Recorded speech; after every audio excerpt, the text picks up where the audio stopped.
As-tu déjà senti que tu avais franchi une ligne de non-retour? As-tu déjà regardé dans le miroir de ta propre âme et vu quelque chose de si brisé, si endommagé par des années d'erreur, d'addiction ou de trahison, que tu crois vraiment que même Dieu ne pourrait pas recoller les morceaux? Nous vivons dans un monde qui bannit les gens. Nous vivons dans un monde qui nous dit qu'une fois qu'une chose est ruinée, c'est un déchet. Une fois qu'une relation est morte, elle est enterrée. Une fois qu'une réputation est détruite, elle est perdue à jamais. Et parce que nous respirons cet air chaque jour, nous commençons à projeter cette limitation humaine sur le Dieu Tout-Puissant. Nous nous cachons dans l'ombre.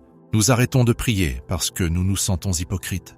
Nous arrêtons d'aller à la messe parce que nous nous sentons comme des imposteurs. Nous pensons que si Dieu connaissait l'état réel de mon cœur, il se détournerait avec dégoût. Mais je suis ici pour te dire que cette peur est un mensonge, et je ne te dis pas cela en me basant sur un vague sentiment d'optimisme. Je te dis cela à cause d'une conversation spécifique, enregistrée entre le ciel et la terre. Il y a un moment dans le petit journal de Sainte Marie Faustine Kowalska où Jésus dépouille toutes les métaphores polies. Il ne parle pas de brebis égarées ou de fils prodigue dans ce cas précis. Il utilise une image qui est choquante. Il utilise une image qui est grotesque. Il parle d'un cadavre en décomposition, pourrissant. Pourquoi? Pourquoi le Seigneur de la beauté utiliserait-il une image aussi laide? Il le fait pour toi. Il le fait pour la personne qui se sent morte à l'intérieur. Il le fait pour prouver qu'il n'y a aucune limite, absolument aucune limite, à ce que sa miséricorde peut faire. Est-il possible de sauver une âme qui est morte à la grâce depuis des décennies? Est-il possible d'insuffler la vie à un esprit qui a complètement pourri dans le péché? Selon la vision donnée à Sainte Faustine, la réponse est oui. Et la méthode n'est pas une longue et ardue ascension d'une montagne. C'est un unique instant d'abandon. Avant d'ouvrir les pages de ce mystère et d'entrer dans l'hôpital du médecin divin, je t'invite à faire un petit mouvement de ta volonté. Nous sommes sur le point de parler de choses lourdes, de mort et de résurrection, et nous avons besoin d'un réceptacle pour cette grâce. Ci-dessous, dans les commentaires, je veux que tu crées un sanctuaire de miséricorde. Je t'invite à écrire les mots qui ont sauvé des milliers d'âmes du bord du désespoir. Jésus, j'ai confiance en toi. Et s'il y a un nom, une personne spécifique que tu aimes qui semble morte à la fois, quelqu'un qui semble irrécupérable, laisse aussi son prénom là-bas. Nous allons les placer dès maintenant, ensemble, dans les rayons de lumière que nous sommes sur le point de décrire. Fais cela maintenant comme un acte de foi. Et commençons. Pour comprendre le poids de cette promesse, nous devons d'abord comprendre les ténèbres que combattait Sainte Faustine. Nous pensons souvent aux saints comme à des gens qui vivaient sous un soleil perpétuel, entourés d'anges et de douces consolations. Mais la mission de Faustine était d'être la secrétaire de la miséricorde, et une secrétaire doit tout documenter, y compris la terrifiante réalité du péché.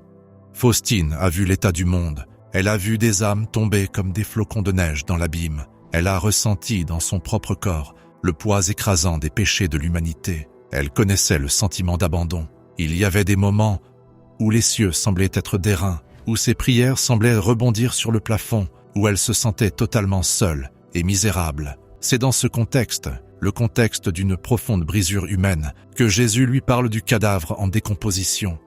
Cette révélation se trouve dans l'entrée 1448 de son petit journal. C'est l'un des passages les plus puissants, mais les moins discutés de tout le texte. Il aborde la peur humaine ultime, la peur qu'il soit trop tard. Nous savons tous comment fonctionne le monde physique. Si un corps meurt, il y a une fenêtre de temps où les choses peuvent sembler paisibles, mais finalement, la décomposition s'installe. La corruption est absolue, la structure s'effondre, l'odeur devient insupportable. D'un point de vue humain, tu ne peux pas inverser cela. Tu ne peux pas ramener un cadavre à la vie en lui parlant. Tu ne peux pas soigner un squelette avec des médicaments. C'est fini, c'est terminé. C'est exactement ce que beaucoup d'entre nous ressentent à propos de leur âme. Tu pourrais regarder ta vie et voir la décomposition d'une addiction de 20 ans. Tu pourrais voir les restes pourrissants d'un mariage que tu as détruit. Tu pourrais sentir la puanteur d'un péché secret que tu gardes depuis l'enfance, quelque chose de si honteux que tu ne l'as jamais dit à voix haute. Tu sens que la vie de la grâce t'a quitté il y a longtemps, et maintenant, tu n'es plus qu'un cimetière spirituel ambulant. Et à cette peur spécifique, Jésus répond. Écoute attentivement les mots qu'il a donnés à Sainte Faustine. Il dit, même si une âme était comme un cadavre en décomposition, de sorte que, D'un point de vue humain, il n'y aurait aucun espoir de restauration et tout serait déjà perdu. Il n'en est pas ainsi avec Dieu. Le miracle de la miséricorde divine restaure cette âme intégralement. Laisse ces mots pénétrer jusqu'à la moelle de tes os. Restaure cette âme intégralement. Il ne dit pas qu'il raccommode l'âme. Il ne dit pas qu'il couvre l'odeur. Il ne dit pas qu'il ignore la décomposition. Il dit qu'il la restaure. La distinction ici est vitale. Quand nous cassons quelque chose, nous le réparons avec de la colle. La fissure reste. L'intégrité structurelle est compromise. Mais quand Dieu restaure, il crée à nouveau. Jésus continue dans ce passage en disant « Oh, malheureux ceux qui ne profitent pas de ce miracle de la miséricorde divine. C'est en vain que vous appellerez. Il sera trop tard. » Cet avertissement n'est pas une menace, c'est la supplique d'un amoureux qui voit sa bien-aimée mourir de soif alors qu'elle se tient à côté d'une fontaine. Il dit à Faustine que la seule chose qui empêche cette résurrection est notre refus de la demander. La seule chose qui garde le cadavre dans la tombe est le refus du cadavre d'accepter la vie qu'on lui insuffle. Mais tu te demandes peut-être, comment puis-je être restauré intégralement alors que j'ai fait des choses si terribles? Pour répondre à cela, nous devons regarder une autre vision, une autre conversation enregistrée dans le petit journal. C'est la conversation du Dieu miséricordieux avec l'âme désespérée. Dans ce dialogue, Jésus nous montre l'anatomie de cette résurrection. Il nous montre ce qui se passe quand une âme qui se sent comme un cadavre, en décomposition, décide enfin de lui parler. Imagine une âme qui ne voit rien d'autre que ses propres péchés. Cette âme ne veut pas s'approcher de Dieu parce qu'elle sent la puanteur de sa propre corruption. Elle pense « Je ne peux pas aller à l'église, je ne peux pas prier, je suis une ordure ». Jésus engage la conversation. Il dit « Ô âme plongée dans les ténèbres, ne désespère pas, tout n'est pas encore perdu. Viens te confier à ton Dieu, qui est amour et miséricorde. » Mais l'âme est sourde, l'âme est si convaincue de sa propre mort qu'elle ne peut pas entendre la voix de la vie. L'âme argumente avec Dieu. Elle dit essentiellement « Tu ne comprends pas, je suis allé trop loin. » Et comment Jésus répond-il? Est-il d'accord? Dit-il oui. Tu as fait un sacré gâchis. Tu devrais probablement rester à l'écart. Non, il répond avec l'intensité d'un chirurgien qui se bat pour sauver un patient. Il dit « Mon enfant, tu écoutes les voix de Satan, tu écoutes la voix du menteur. Écoute-moi, je suis celui qui ressuscite les morts. » Jésus explique que l'ampleur de notre péché ne le repousse pas. Elle attire en fait sa miséricorde. C'est un concept si étranger à notre logique humaine que nous avons du mal à le saisir. Dans notre système de justice humaine, plus le crime est grave, plus la punition est sévère, plus le criminel est corrompu, plus nous l'enfermons loin. Mais dans la logique de la miséricorde divine, plus la misère est grande, plus grand est le droit à la miséricorde. Vois-le comme ceci. Si tu as une petite égratignure au doigt, tu as besoin d'un petit pansement. Tu as besoin d'un peu de l'attention du médecin. Mais si tu as un accident catastrophique, si tu te vides de ton sang sur la table, tu as besoin de toute l'équipe. Tu as besoin de toutes les ressources de l'hôpital. Tu attires l'attention complète du chirurgien en chef. Ta décomposition, ta mort spirituelle, est un appel d'urgence au cœur de Jésus. Quand tu es un cadavre en décomposition, tu es le cas d'urgence que le médecin divin se précipite pour soigner. Sainte Faustine rapporte ces paroles de Jésus. Plus le pécheur est grand, plus il a droit à ma miséricorde. Il ne dit pas « plus grande est la permission ». Pourquoi? Parce que la miséricorde existe pour la misère. L'eau coule vers le bas, elle se précipite vers le point le plus bas. Si tu admets que tu es au point le plus bas, si tu admets que tu es le cadavre en décomposition, tu deviens le bassin dans lequel tout l'océan de miséricorde doit se déverser. Il fut un temps où Faustine elle-même était accablée par sa propre faiblesse. Elle sentait que ses imperfections étaient une barrière. Elle demandait constamment pardon à Jésus pour son manque de vertu. Et Jésus lui a dit « Ma fille, ne te lasse pas de demander pardon. Tu as affaire au Dieu de miséricorde.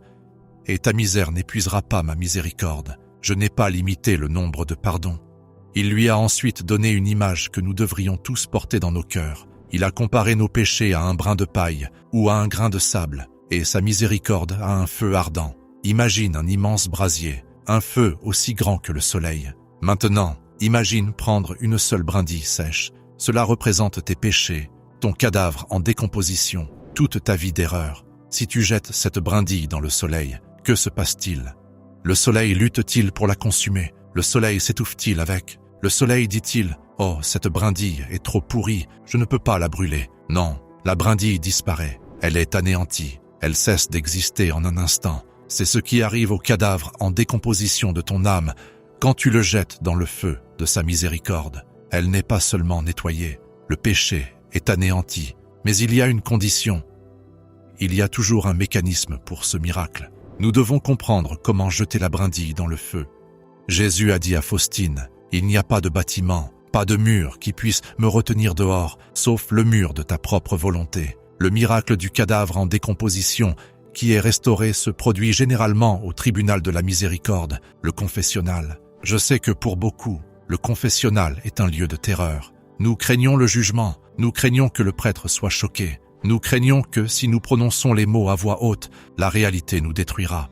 Mais Jésus a dit à Faustine de voir le confessionnal différemment. Il lui a dit, « Quand tu t'approches du confessionnal, sache ceci, c'est moi-même qui t'attends là. Je ne suis caché que par le prêtre, mais c'est moi-même qui agis dans ton âme. » Il explique qu'à ce moment-là, deux choses se produisent. D'abord, le sang et l'eau qui ont coulé de son côté sur la croix coulent directement sur l'âme. C'est mystique, mais c'est réel. Le cadavre en décomposition est lavé dans le sang de Dieu.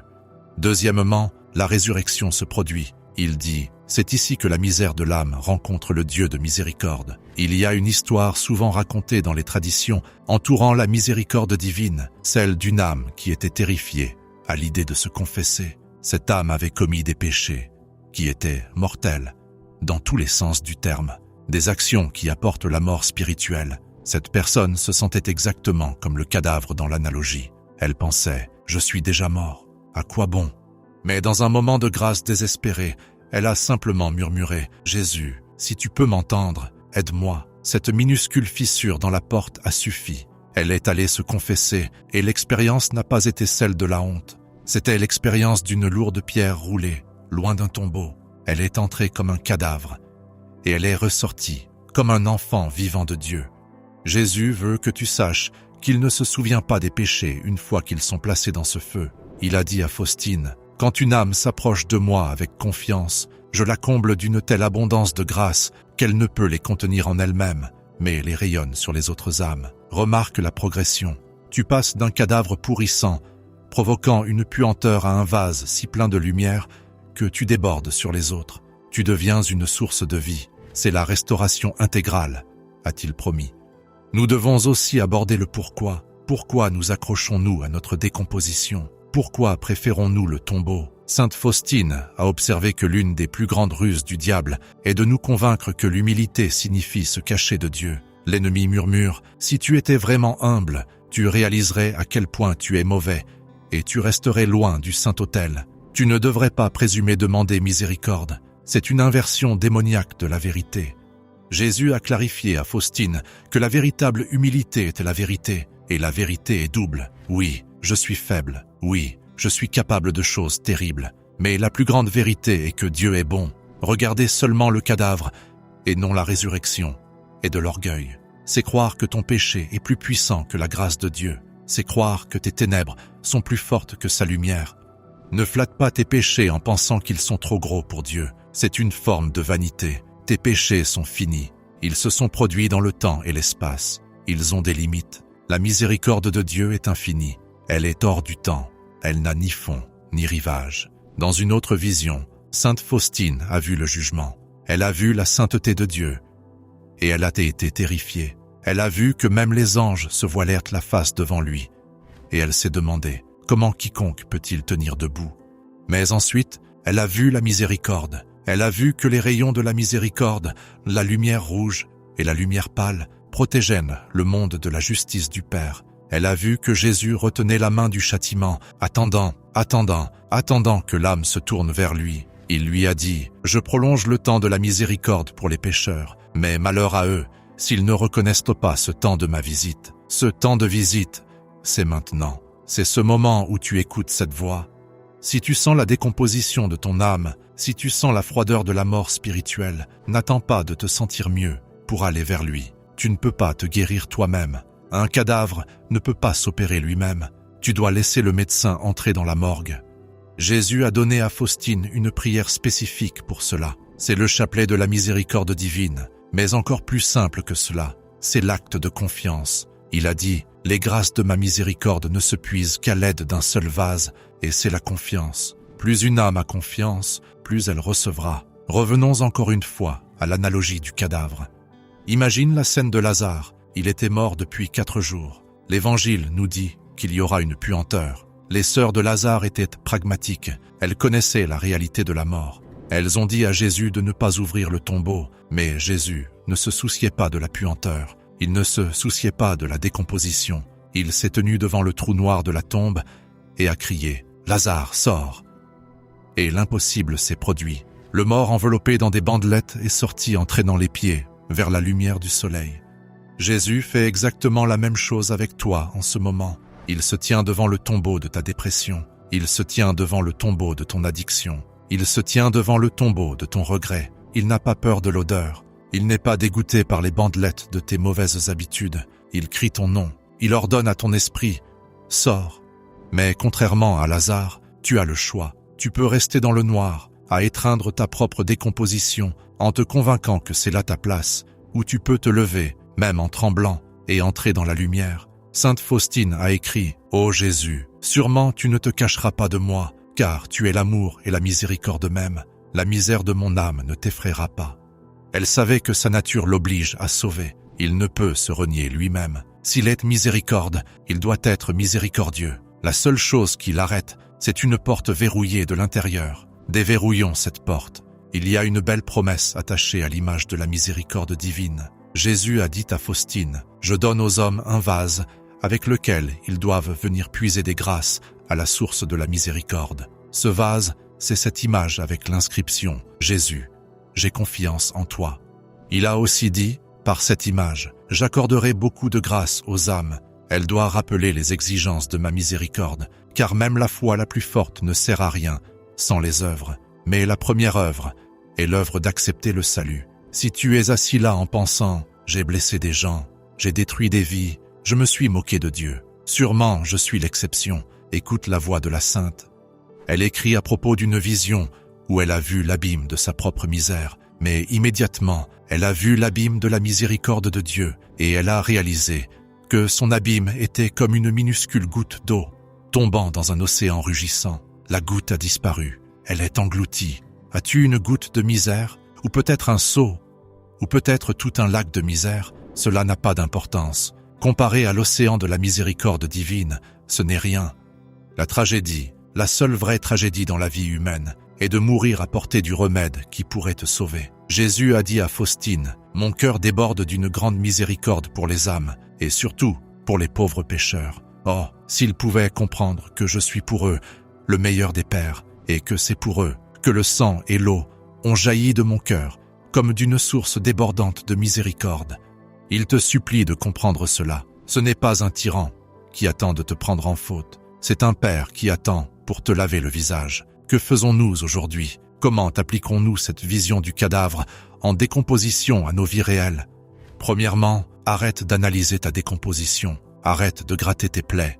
Examiner sa conscience est bon, mais être obsédé par son indignité est un piège. Une fois que tu as reconnu le péché, tourne immédiatement tes yeux vers le Sauveur. Ne fixe pas les ténèbres, fixe la lumière. Deuxièmement, prononce les mots de confiance. Même si tu ne les ressens pas, surtout si tu ne les ressens pas, la confiance est une décision, pas une émotion. Dis, « Jésus, je me sens mort, je me sens pourri, mais j'ai confiance que tu peux me relever. » Troisièmement, si tu peux aller au tribunal de la miséricorde, va te confesser, mais vas-y avec cette nouvelle compréhension. Tu ne vas pas dans une salle d'audience pour être condamné. Tu apportes un cadavre et un faiseur de miracles pour être ressuscité. Jésus a promis à Faustine qu'à l'heure de la mort, il défendrait comme sa propre gloire chaque âme qui aura eu confiance en sa miséricorde. Pense à ça, il te défendra. Il se tiendra entre toi et l'accusateur et dira « Celui-ci est à moi. Il m'a fait confiance quand il se sentait comme un cadavre. Et maintenant, il est vivant pour toujours. » Nous vivons à une époque de grande confusion. Le monde est bruyant. Les accusations sont constantes. Mais dans les pages silencieuses du journal d'une religieuse polonaise, la stratégie du ciel est révélée. Dieu n'a pas besoin de ta force. Il n'a pas besoin de ta perfection. Il n'a pas besoin de ton équilibre. Il a besoin de ta pauvreté. Il a besoin de ton vide. Il a besoin de ton cadavre. Donne-le lui. Permets-moi de terminer avec une prière tirée de l'esprit de Sainte Faustine, une prière pour la résurrection de l'âme. Tu peux fermer les yeux et te l'approprier. Dieu éternel, en qui la miséricorde est sans fin et le trésor de la compassion inépuisable, regarde-nous avec bonté et augmente ta miséricorde en nous, afin que, dans les moments difficiles, nous ne désespérions pas, ni ne nous découragions, mais que nous nous soumettions avec une grande confiance à ta sainte volonté, qui est l'amour et la miséricorde même. Seigneur Jésus, je t'apporte les parties en décomposition de mon âme, je t'apporte les rêves qui sont morts, l'innocence qui a été perdue, la grâce qui a été gaspillée. D'un point de vue humain, il n'y a pas d'espoir, mais tu es Dieu, tu es la résurrection et la vie. Je réclame la promesse de l'entrée, 1448, restaure-moi intégralement, non pas parce que je le mérite, mais parce que tu es la miséricorde même. Le cadavre peut respirer à nouveau, les ossements desséchés peuvent danser, le pécheur peut devenir un saint, c'est la promesse, c'est la vérité. Sors de la tombe, la pierre a été roulée. Jésus, j'ai confiance en toi.